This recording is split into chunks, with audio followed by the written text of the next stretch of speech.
E Vasco, Fortaleza, o Vasco estava melhor em campo quando tinha 11 jogadores, perdão, antes da expulsão. E depois da expulsão soube se comportar como tal. E vai vencendo o jogo, placar justo, o Vasco vencendo o jogo fora de casa, no primeiro tempo. O Ryan fez um belo gol. O moleque é uma potência que é brincadeira, né, rapaz? É um avião esse garoto. Que jogador essa grata revelação do Vasco, né? Então, são os primeiros tempos. Vamos ver como é que vai ser o segundo tempo. O Cruzeiro precisa da vitória, assim como o Atlético, mas o Cruzeiro brigando a parte de cima da tabela, vai ter que mudar para vencer esse jogo. O Corinthians vai ter que fazer muito mais para dar a volta de resultado, para virar resultado. 1 minuto para acabar o jogo do Cruzeiro aqui. Cruzeiro e Atlético empatando 1-1. O Vasco venceu fora de casa.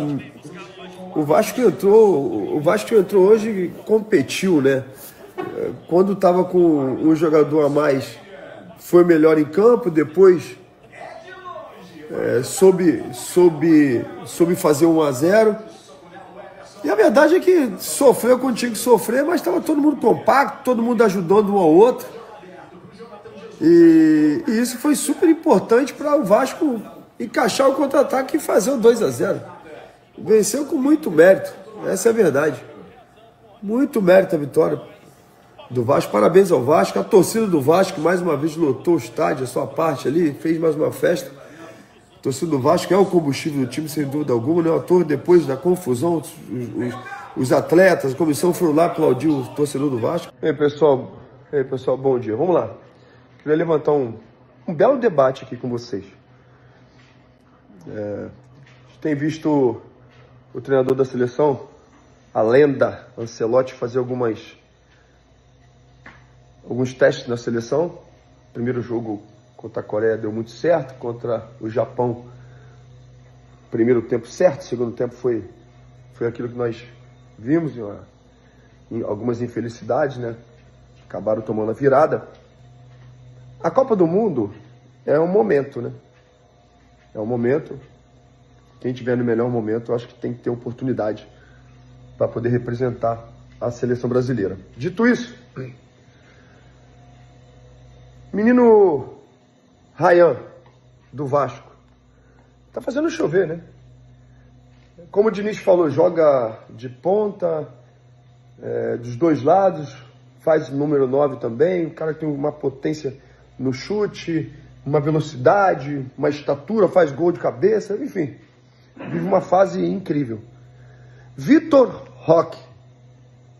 O Flaco Lopes já foi convocado para a seleção da Argentina. Vitor Roque, por tudo que já está fazendo e o momento que vive, também penso eu que merece uma oportunidade na seleção. Léo Jardim, goleiro do Vasco. Ontem o cara fechou o gol. Não só ontem, mas dando como exemplo, né? Ontem o que ele fez. Fechou o gol também. Então eu queria levantar esse tema com vocês, esse debate, né? Gerar esse debate bom. O que vocês acham? Eu daria oportunidade na próxima convocação para esses 3 atletas. Nós já visto que o Brasil, o Ancelotti tem feito alguns testes.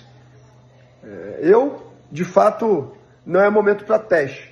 Mas esses 3 caras estão pedindo passagem. Merecem, de fato, ter uma oportunidade. E Copa é momento. E o momento deles pedem uma oportunidade. O que vocês concordam comigo? Mais algum outro atleta que vocês, de repente, pensam da mesma forma, que merecia uma chamada, merecia uma oportunidade na seleção? Tamo junto.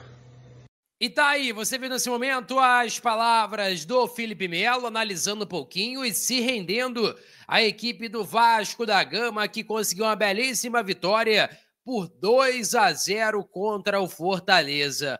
O Vasco da Gama agora está em 9º lugar da tabela de classificação do Campeonato Brasileiro, uma posição ali que é muito confortável, e eu acho, né, que o Vasco se distanciando bem da zona, brigando ali, quem sabe, por algo maior, sei lá, uma Libertadores, pré-Libertadores, algo do tipo.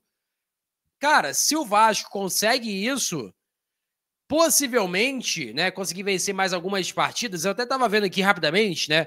Vou até buscar novamente aqui para vocês o calendário do Vasco da Gama para essa reta final de Brasileiro. Vamos lá, para a gente poder atualizar vocês sobre quais times o Vasco da Gama vai enfrentar. Vamos lá.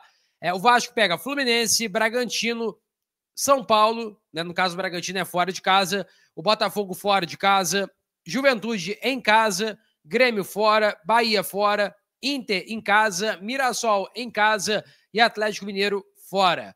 E aí vamos lá. Eu acho que o Vasco pode vencer o Fluminense, pode vencer o São Paulo, o Bragantino pode beliscar o empate fora de casa ou até mesmo vencer, o Bragantino não tá lá essas coisas. Mas vamos lá, em casa pelo menos, eu confio aqui que o Vasco deve vencer em 2, 3, 4, 5 jogos. Se o Vasco vence 5 jogos em casa, o Vasco faria, teoricamente, 5 vezes 3, 15. 15 com 36, 51 pontos. O Vasco com 51 pontos é posição ali para brigar ali pelo menos pelo G6, G8, por ali. Pelo menos com essa pontuação. Porque nesse contexto todo, o Vasco pega São Paulo, pega a equipe do Bragantino, Fluminense, todos os times ali que estão brigando no mesmo bolo que o Vasco. O Bragantino, por exemplo, está com 10 pontos, 10º lugar com 36 pontos, a mesma pontuação da equipe do Vasco. O Fluminense tem 26 jogos, né, 2 jogos a menos, inclusive enfrenta hoje a equipe do Juventude, mas assim, se vencer o Fluminense, já começa ficando mais próximo ali, mais colado. Então, acho que o Vasco tem condições reais, principalmente nesses confrontos diretos, né, que largou de ser agora confronto direto com o Juventude, com Vitória, agora o confronto direto do Vasco da Gama é Bragantino, Fluminense e São Paulo. Tem que vencer esses jogos aí, porque se vencer, cara, a situação pro Vasco na tabela de classificação melhora muito. E um time que muitos cotavam como candidato a ser rebaixado, conseguiu fazer um segundo turno primoroso. Primoroso. Eu vou até buscar rapidamente aqui, né, sobre o retorno do brasileiro, porque o Vasco tem uma campanha muito boa. Tem aqui, ó, um site que eu consigo ver, né, exatamente como que está o retorno do brasileiro. Eu vou até buscar rapidamente aqui, estou até buscando aqui bem rápido, né, que é o Departamento de Matemática da UFMG, e ali eles passam todos os detalhes de como está o segundo turno. Eu vou tentar aqui abrir o site, mas se eu não conseguir abrir, eu vou falar para vocês aqui como que o Vasco tá, que o Vasco está muito bem. O Vasco pegou uma sequência complicada contra a Bahia, Cruzeiro, Flamengo e Palmeiras e só perdeu no teste para o Palmeiras. Empatou com o Flamengo no Maracanã. Venceu o Bahia e venceu a equipe do Cruzeiro. Então, assim, o Vasco da Gama vem de um retorno primoroso. Primoroso. Eu não estou conseguindo aqui abrir, né? Então, vamos assim mesmo. Vamos assim mesmo. Mas, enquanto, por exemplo, a equipe do Inter tem um retorno de Z4.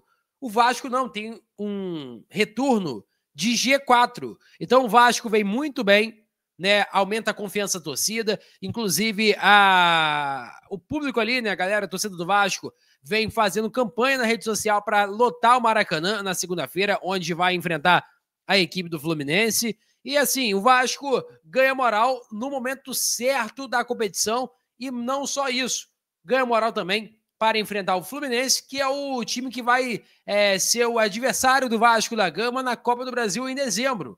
Ou seja, é um aperitivo, é uma preparação, digamos assim, para esse jogaço de bola que vai ter na Copa do Brasil, e o Vasco está muito bem. Se a gente colocasse na ponta do lápis, né, no papel, e escrevesse que o Vasco conseguiria vários pontos que conseguiu, por exemplo, Cruzeiro, Bahia, Flamengo, só no Cruzeiro, Bahia e Flamengo, já foram 7 pontos. Contando com o Fortaleza, 10 pontos. Então, assim, se alguém fala assim, ó, o Vasco nessa sequência vai pegar 10 pontos, ninguém acreditava. E o Vasco conseguiu, ó, virar a chave. O Vasco da Gama conseguiu fazer o que ninguém esperava dele. E no momento certo. E time grande é assim. Quando ninguém espera dele, todo mundo fala assim, pô, cara, tá muito mal e tal. é ali que ele ressurge, é ali que ele começa acordando na competição. E o Vasco da Gama conseguiu entender isso, obviamente que passa muito pelos reforços, a chegada do Andrés Gomes, Carlos Cuesta, Robert Renan, mudou totalmente a cara do Vasco. E agora, para 2026, o que tem que fazer? Pegar e continuar no mesmo pique. Jogadores jovens, com saúde, que possam agregar muito no esquema do técnico Fernando Diniz, porque o trabalho do Diniz está claro, não é um trabalho para hoje, é um trabalho longevo, é um trabalho de longo prazo e que o Vasco da Gama confia muito nesse técnico. Eu peço a você que deixe o like, é muito importante para o nosso canal, acione o sininho de notificação para não perder nenhum conteúdo. Nossa meta é alcançar o mais rápido possível 70 mil, conto muito com a sua ajuda e também com a sua moral. Vou ficando por aqui, velho, tamo junto e é nóis! Fui!